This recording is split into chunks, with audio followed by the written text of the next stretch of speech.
नमस्कार। NCERT 7th class civics political जिसे बोलते हैं वो हम पढ़ रहे हैं। चैप्टर फर्स्ट पढ़ेंगे आज हम, इक्वलिटी इन इंडियन डेमोक्रेसी। देखिए, जब हम पॉलिटिक्स पढ़ते हैं तो यहाँ हमें थोड़ा सा पॉइंट टू पॉइंट हमें नहीं पढ़ना होता। मतलब मेरे कहने का मतलब ये नहीं कि मैं आपको कुछ फैक्ट लिखवा दूँ और उससे आपका चैप्टर क्लियर हो जाएगा। हमें केस स्टडी करनी होती है, कैसा क्या क्या मतलब हमारे आसपास क्या क्या स्टोरीज़ हैं, क्या क्या फैक्ट मतलब क्या क्या केसेस हैं, उनके बारे में हमें डिटेल जाननी होती है। ऐसा यहाँ नहीं होता कि भाई चलो याद कर लो हाईएस्ट पीक कौन सी है, माउंट एवरेस्ट है, सबसे बड़ा कॉन्टिनेंट कौन सा है, एशिया है। तो ये फैक्ट ज्योग्राफी में मिलते हैं आपको। यहाँ हमें समझना पड़ता है, अपने आसपास की चीज़ों को समझना पड़ता है, क्या क्या रूल है, क्या क्या रिलेशन है, वो पढ़ना पड़ता है। तो यहाँ फैक्ट कम होंगे और थोड़ा सा स्टोरी ज़्यादा होंगी। तो आपको इसमें ध्यान रखना पड़ते वक्त ज्योग्राफी में आप सीधा क्वेश्चन आंसर करेंगे चल जाएगा, लेकिन यहाँ आपको हर एक लाइन का मीनिंग आपको पता होना चाहिए। तो यहाँ से हम चलेंगे, यहाँ से चैप्टर हमारा स्टार्ट होता है। यहाँ 5 व्यक्ति आपको दिखाए गए हैं। मंजीत कौर टीचर, तेजा सिंह ट्रेडर मतलब जो बिजनेस व्यापार करते हैं, गिरीश राव एक स्टूडेंट है, कांता देवी एक डोमेस्टिक वर्कर है और सुजाता कुमारी भी एक डोमेस्टिक यानी घर में काम करने वाली। On election day Kanta and her friend Sujata are waiting to cast their vote. यानी वोट का दिन चला हुआ है, वोट डाली जाती है। वोट डालने की जो एज होती है वो 18+ होती है, यानी उसी व्यक्ति को वोट का राइट है जो 18 साल से ऊपर की अपनी एज रखता है। इलेक्शन वाले दिन कांता और उसकी फ्रेंड सुजाता वेट कर रही थी वोट डालने के लिए। तभी देखते हैं कांता सुजाता क्या बोलती है। Is not it good Suja that we can all vote as equal citizen for our country, even Jain sahib is standing in the line with us. तो उसने बोला सुजा देखो, आज हमारे देश में वोट का डे है और सभी इक्वल हैं। देखो हमारे साथ जैन साहिब भी हमारे साथ लाइन में खड़े हैं। तभी सुजाता ने कहा यस। तो इसने कहा कि वोट डाल रहे हैं, सभी को इक्वल राइट है, ऐसा नहीं कि भाई कोई वोट नहीं डाल रहा और सभी एक ही लाइन में खड़े हैं। Go on Kanta, it is your turn now. Kanta तुम जाओ, अभी तुम्हारी टर्न है। तो कांता अंदर जाती है। कांता अंदर जाके देखती है। I will vote for the candidate who has promise to bring pipe water to our area. Kanta अंदर बोलती है, मतलब बोलती क्या अपने मन में सोचती है कि मैं उस कैंडिडेट को वोट डालूंगी जिसने प्रोमिस किया है कि हमारे एरिया तक पाइप दबावा के पानी पहुंचाएगा, यानी हमारे एरिया तक पीने का पानी लेके आएगा। ये देख सकते हैं आप, लाइन लगी हुई है यहाँ पे। अब्दुल रहमान आर्टिशन है, शबनम बानो एक हाउसवाइफ है, ग्रेसी लेलिंग कंसल्टेंट है, इसाक लेलिंग गवर्नमेंट ऑफिसर है, यानी लाइन लगी हुई है, आप समझ सकते हैं। आफ्टरवर्ड आते हैं वो, we will see you later Kanta. चलो कांता, मैं आपको बाद में मिलती हूँ। यस नमस्ते साहब। तभी क्या बात होती है आपस के बीच में। Gudiya has been running fever and I have take to her hospital. Gudiya has been running fever and I have to take her to hospital but I will have to finish this work at sahib house first and ask for some advance.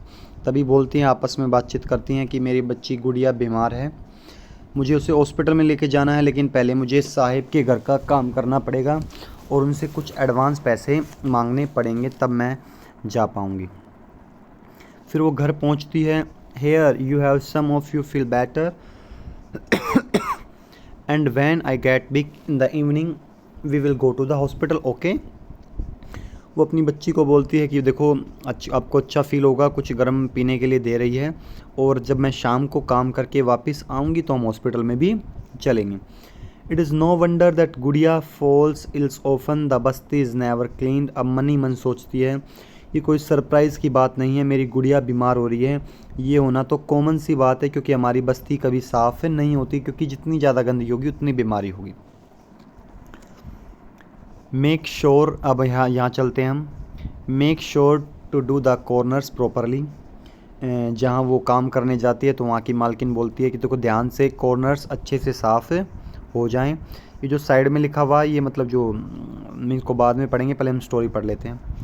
तो फिर वो advance मांगती है, here is your advance Kanta but don't make a habit of it. लो कांता, आज मैं आपको advance देती हूँ, लेकिन इसकी आदत मत बनाना कि भाई चलो भाई हमेशा एडवांस मिलेगा। तो कांता बोलती है okay no madam. That evening just for few minutes beti. अब वो हॉस्पिटल में पहुँच जाती है। तब वो बैठी बैठी सोचती है कि जैन मैडम एंड जैन साहिब में stand in line to vote but they have no do it when their children are sick. Jain madam और जैन साहब वोट डालने वाली लाइन में तो हमारे साथ खड़े थे, लेकिन आज तक वो ऐसी लाइन में नहीं खड़े होंगे जब उनके बच्चे बीमार होंगे।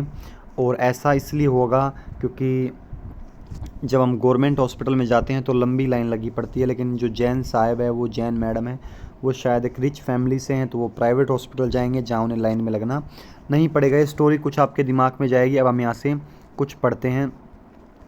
यहाँ से सबसे पहले मैं आपको पढ़ता हूँ, right to vote, equal right to vote. The story about began with Kanta standing in the line to cast her vote. ये स्टोरी कांता से स्टार्ट हुई जो अपनी वोट डालने के लिए लाइन में खड़ी हुई थी। Look at the again various people who are standing in the line with her. हमने बहुत सारे लोग देखे जो लाइन में खड़े हुए थे। कांता रिकॉग्नाइज हर एम्प्लॉयर अशोक जैन, छोटे लाल, हर नेबर। तो कांता ने देखा कि लाइन में सब खड़े हैं, चाहे वो किसी भी चीज़ से बिलोंग करता हो, चाहे वो रिच फैमिली से, चाहे पुअर से, चाहे वो डॉक्टर हो, चाहे वो टीचर हो, या चाहे वो अनएम्प्लॉयड कुछ काम भी ना करता हो। In a democratic like India, all adults, irrespective of what religion they belong to, how much education they have had, what caste they are, or whether they are rich or poor, are allowed to vote. देखिए हमारा country democratic country है, ये हम पढ़ेंगे या मैंने आपको 6th class में पढ़ाया होगा कि कंट्री डेमोक्रेटिक होते हैं या मोनार्ची होते हैं, ऐसे कई तरह की गवर्नमेंट होती है। तो हमारा कंट्री डेमोक्रेटिक है। तो हमारे कंट्री में, इंडिया में, चाहे आप किसी भी रिलीजन से बिलोंग करते हैं, चाहे आप हिंदू हैं या मुस्लिम हैं या सिख हैं, होने आप इंडिया के चाहिए, चाहे आपके पास कितनी भी एजुकेशन है, या आप फेल हुए हैं 1st क्लास में या 5th क्लास तक पढ़े हैं, या आप ग्रेजुएट हैं या आप डॉक्टर हैं, चाहे आपकी कोई भी कास्ट हो, या आप फर्स्ट लोअर कास्ट हैं या हाई कास्ट हैं, उससे फ़र्क नहीं पड़ता, आप रिच हैं या पुअर हैं, इंडिया में हर एक व्यक्ति को अलाउ किया गया है वोट डालने के लिए। और ये हम क्लास 7th में आगे पढ़ेंगे। This is cold universal adult franchise. ये आपको याद रखना है, what is universal adult franchise. तो यूनिवर्सल एडल्ट फ्रेंचाइज इसका मतलब होता है कि हर एक व्यक्ति द एज, जिसकी एज 18 या 18 से अबव है, उसको वोट डालने का राइट है, और उसको यूनिवर्सल एडल्ट फ्रेंचाइज बोलते हैं। And it is an essential aspect of all democracies. ये डेमोक्रेसीज का एसेंशियल एस्पेक्ट है।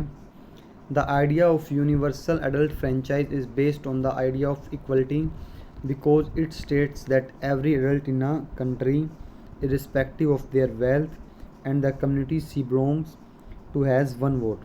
अब इस आइडिया को इस बेस पे क्यों कहा जाता है कि ये यूनिवर्सल एडल्ट फ्रेंचाइज इक्वलिटी दिखाता है, क्योंकि ये ऐसे तो बोलता है कि वोट डालने का सबके पास राइट है, लेकिन इसमें ऐसा भी बोला गया है कि सबकी एक वोट होगी, चाहे आप डॉक्टर हैं या आप टीचर हैं या फिर आप अनएम्प्लॉयड कुछ काम नहीं करते, वही एक वोट डॉक्टर की मानी जाएगी और एक ही अनएम्प्लॉयड की मानी जाएगी। रिच की भी एक वोट मानी जाएगी और पुअर व्यक्ति की भी एक ही वोट काउंट होगी। एक ही वोट का मतलब एक पुअर, ऐसे फैमिली में 4 है तो 4 वोट काउंट होगी, और उसकी फैमिली में 2 है तो 2 होंगी। ऐसे मतलब एक व्यक्ति का एक ही वोट माना जाएगा। ऐसा नहीं कि मैं तो डॉक्टर हूँ, मेरी वो 2 वोट होनी चाहिए, मैं 2 बार वोट डालूंगा, ऐसा नहीं। Every person has 1 vote. It is called universal adult franchise। Kanta is excited to vote and happy that she is equal to all of the others because of each of them has one vote। Kanta इसलिए खुश थी vote डालने के लिए क्योंकि उसे पता था कि आज सबकी वोट इक्वल है और सभी के पास एक वोट है, सभी के पास इक्वल राइट है वोट डालने का।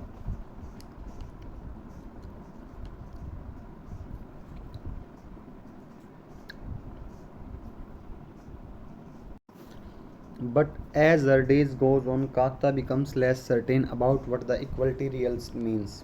जैसे जैसे दिन बीता वहाँ तो उसे लग रहा था कि वो इक्वल है, तो कांता इक्वलिटी को लेकर थोड़ा सा अनिश्चित कम होने लगी कि कैसे, वो मैं आपको बताता हूँ। What is it that makes Kanta unsure, ऐसा क्या था जिसे कांता ने अनश्योर बना दिया। Let us take a look at the day in her life. अब उसके दिन के काम पर डालते हैं, वो उसके साथ क्या क्या होता है। She lives in a slum and has a drain behind her house. वो एक सल्म यानी झोपड़ी बस्ती में रहती है, और उसके घर के पीछे एक नाला है जो बहता है, जो गंदे पानी का नाला है। Her daughter is a sick but she can not take the day off from work because she needs to borrow money from her employers to take her child to the doctor.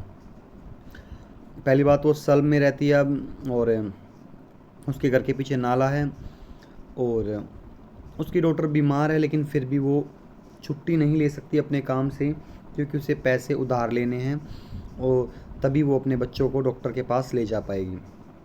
Her job as a domestic help tires her out and finally she ends her day by again standing in a long line.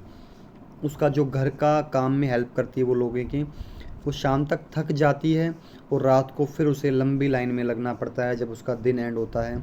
This line in front of government hospital is unlike one in the morning because of most of the people standing in it are poor. ये line government hospital के सामने लगी हुई है। ये सुबह वाली line नहीं है जो वोटिंग करते वक्त लगी थी, क्योंकि उस लाइन में हर एक व्यक्ति खड़ा था, चाहे वो अमीर हो या गरीब हो, चाहे वो डॉक्टर हो, चाहे वो टीचर हो, चाहे वो इंजीनियर हो, चाहे अनएम्प्लॉयड हो, तो सब इक्वल लग रहे थे। लेकिन यहाँ के उसे पता लगा कि ये गवर्नमेंट हॉस्पिटल की लाइन है और ये सुबह वाली लाइन जैसी नहीं है, क्योंकि इस लाइन में जो खड़े हैं लोग वो मोस्टली पुअर हैं। तो वो समझ गई थी कि इक्वलिटी वहाँ थी, अब यहाँ पर इक्वलिटी नहीं है, क्योंकि हॉस्पिटल के सामने इस लाइन में पुअर खड़े हैं, और कहीं ऐसी लाइन होगी जहाँ सिर्फ अमीर लोग खड़े होंगे। तो आप समझ सकते हैं, क्योंकि वो गवर्नमेंट हॉस्पिटल था, गवर्नमेंट हॉस्पिटल में पुअर लोग इसलिए ईज़िली जा पाते हैं, क्योंकि वहाँ गवर्नमेंट आपको थोड़ा सा एक्सपेंस कम आता है, और वहाँ पर आपको मेडिसिन मिल जाती है। अदर काइंड्स ऑफ इक्वालिटी, अब और क्या पढ़ते हो। Kanta is one of many people who live in a democratic India. Kanta जैसे बहुत सारे लोग हैं जो डेमोक्रेटिक इंडिया में रहते हैं। वो have the right to vote but whose daily livings are working condition are far from equal. जिन्हें वोट डालने का राइट है, जिन्हें लगता है हम इक्वल है, लेकिन जब उनकी दिन की दिनचर्या देखेंगे कि वो दिन में क्या काम करते हैं, क्या कंडीशन है, फिर आप देख पाएंगे कि हर एक व्यक्ति इंडिया में इक्वल नहीं है। Apart from being poor, people in India experience equality in different ways. ये नहीं कि भाई गरीबी से हम इनइक्वलिटी फील करते हैं, ऐसे बहुत सारे रीज़न हैं जिससे हमें लगता है कि हम अनइक्वल हैं, यानी हम अलग अलग व्यक्ति हैं, अलग अलग हमारे साथ भेदभाव हो रहा है, ऐसे हम चीज़ें देखते हैं। Let us see what this means by reading the two stories given below. Each of these is based on real incident in people lives and reflect the different kind of inequality that exist in India. नीचे दो story है, हम वो पढ़ते हैं जो हमें बताएंगी कि भाई क्या क्या इनइक्वलिटीज़ इंडिया में एग्जिस्ट करती है, क्या क्या लोगों के साथ एक जैसा व्यवहार नहीं किया जाता। तो ये हम नीचे स्टोरी पढ़ेंगे। ऊपर हमने स्टोरी पढ़ी तो वहाँ से आपको पता लगा कुछ चीज़ें, और नीचे भी हम स्टोरी पढ़ेंगे। स्टोरी से भी एग्ज़ाम में क्वेश्चन आते हैं, तो आपको ये स्टोरी ज़रूर याद रखनी है। स्टोरी पढ़ने से पहले एक बार हम यहाँ देख लेते हैं। यहाँ कुछ एडवर्टाइजमेंट है।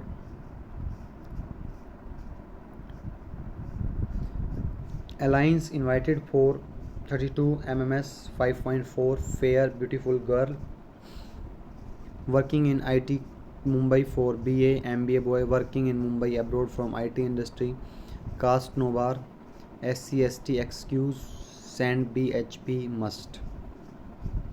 तो देखो, professor qualified beautiful girl for Gupta boy 28.6 CA working, ये देखो दिखाई दे रहा होगा, जहाँ पर आपको दिख रहा होगा कि इसमें कहीं कास्ट लिखी या नहीं लिखी, कुछ चीज़ों में कास्ट लिखी है तो आप उसको सर्कल कर सकते हैं। जैसे यहाँ ST/ST कास्ट नोवार, इसमें देख सकते हैं। नीचे आपने बोला गुप्ता बॉय, तो ये कास्ट हैं। बाकी हम नीचे पढ़ेंगे इसके बारे में ज़्यादा।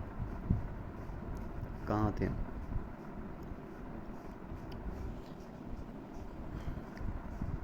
चलिए यहाँ आते हैं। One of the more common forms of inequality in India is the caste system. तो एक और इनइक्वलिटी इंडिया में होती है, तो वो होती है कास्ट सिस्टम के आधार पर, क्योंकि इंडिया में हमने कास्ट को बांट रखा है। अपने 6th क्लास में पढ़ा होगा, 4 वर्ण, क्षत्रिय, ब्राह्मण, शूद्र, वैश्य, ये कास्ट के अकॉर्डिंग बांटा था। उसके बाद और कास्ट डिवाइड होती गई। If you live in rural area your cast is identity in something that you probably learn और एक्सपीरियंस्ड वेरी यंग। अगर आप गांव वाले इलाके में रहते हैं, शहर में तो आजकल इन चीज़ों पर से मतलब इन चीज़ों पर ज़्यादा ध्यान नहीं दिया जाता, लेकिन अगर आप रूरल इंडिया गांव में रहते हैं तो ये चीज़ें मैटर करती है। आपको पता होगा कि आप किस कास्ट से हैं और आपके साथ उसी तरह का एक्सपीरियंस भी हुआ होगा। If you live in urban India some of you might think that people no longer believe in caste. अगर आप अर्बन एरिया में रहते हैं तो आपको इतना भी एहसास होगा कि लोग कास्ट पर बिलीव नहीं करते हैं, क्योंकि वो थोड़े एजुकेशन के बिलाव में थोड़ा सा आगे होते हैं। रूरल एरिया में एजुकेशन थोड़ा सा कम होती है। But just look at this matrimonials shown from a leading English newspaper, you will see how important the issue of caste continues to buy in the minds of highly educated urban India। लेकिन आपने matrimonials की site देखी होगी, आप देख सकते हैं कि कितना इम्पोर्टेंट कास्ट होती है एजुकेटेड लोगों के माइंड में भी। चलिए अब हम स्टोरी पढ़ते हैं।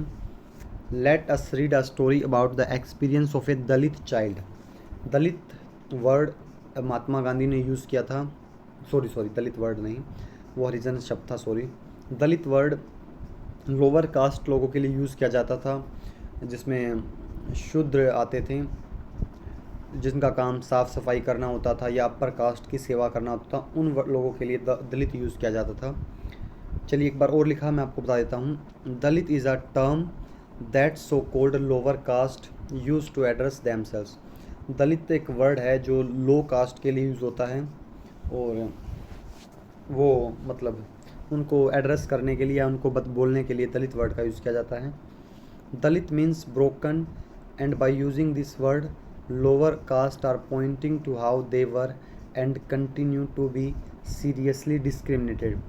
दलित का मतलब होता है ब्रोकन, टूटा हुआ, यानी ये पहले ही टूटे हुए हैं और हमेशा ऐसे ही रहेंगे। तो इस वर्ड से आप देख सकते हैं दलित लोअर कास्ट के लिए बोला जाता है। अब स्टोरी पढ़ें।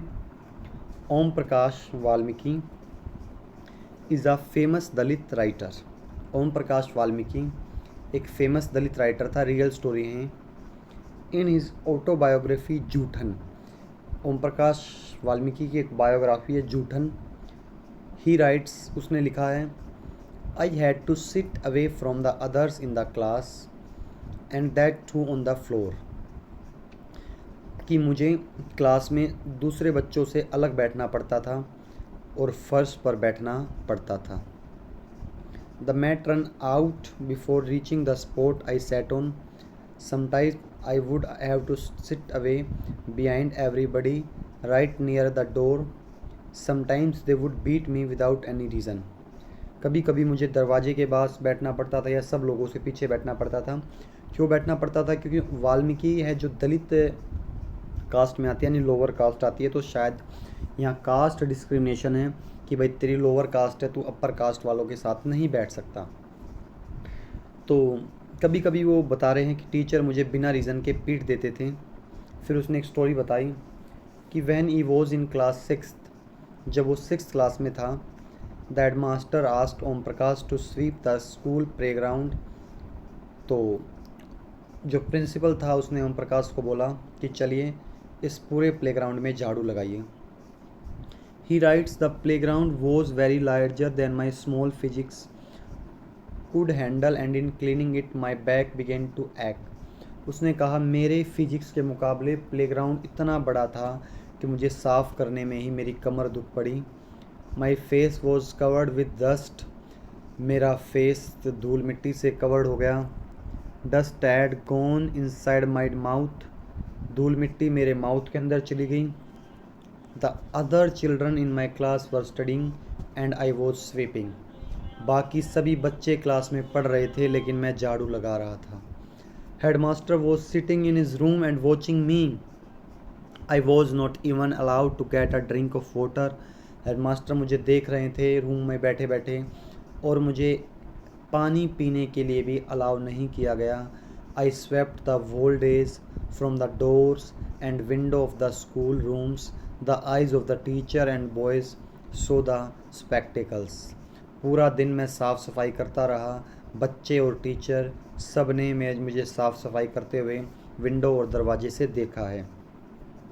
Om Prakash was made to sweep the school and the playground for the next couple of days, and this only came to end when his father, who happened to by passing by, saw his son sweeping. He confronted the teacher and then, walking away from the school holding Om Prakash's hand, he said loudly, "For all of them to hear, you are a teacher, so I am leaving now. But remember this much, master. He will study right here in this school, and not just him, but there will be more coming after him." लेकिन ओम प्रकाश को अगले कुछ दिनों तक झाड़ू ही लगाते ही देखा गया। टीचर उसे बोलते कि चलो आ गए हो, झाड़ू लगाओ। लेकिन एक दिन ओम प्रकाश के पिताजी वहाँ से गुजर रहे थे और उन्होंने उसको देख लिया, तो उन्होंने ओम प्रकाश का हाथ पकड़ा और उसे स्कूल से ले गए और उसे चिल्ला कर बोला कि टीचर, मैं तुम्हें छोड़ रहा हूँ क्योंकि तुम टीचर हो, लेकिन याद रखना मेरा बच्चा यहीं पढ़ेगा। और ये कहानी थी ओम प्रकाश की। और ऐसे बहुत सारे ओम प्रकाश और आए होंगे जो कहानियाँ नहीं लिख पाए होंगे, जिनकी कहानियाँ उनके माइंड में या उनकी ज़िंदगी में ही दफन हो गई होंगी, यानी वो बाकी कहानियाँ नहीं लिख पाए होंगे। तो ऐसी बहुत सारी कहानियाँ, सिर्फ यही स्टोरी नहीं, और बहुत सारे डिस्क्रिमिनेशन, भेदभाव, अनइक्वलिटी लोगों ने फील की है। लेकिन ये एक अच्छा राइटर था तो लिख के चला गया, हम लोग पढ़ पा रहे हैं। ये आप सब समझ सकते हैं। Cover of Om Prakash Valmiki's book Joothan, which talk about his experience of growing up at Dalit boy. तो ये हमने पढ़ लिया है कि भाई ओम प्रकाश के साथ क्या हुआ, अनइक्वली हुई तो क्यों हुई होगी, तो कास्ट के अकॉर्डिंग हुई होगी। सेकंड स्टोरी भी ऐसे बेस है। तो अगली स्टोरी हम नेक्स्ट पार्ट में पढ़ेंगे क्योंकि ये पार्ट ज़्यादा लंबा हो जाएगा। सेकंड या थर्ड पार्ट में इस वीडियो को हम क्लियर कर देंगे। चलिए, थैंक यू।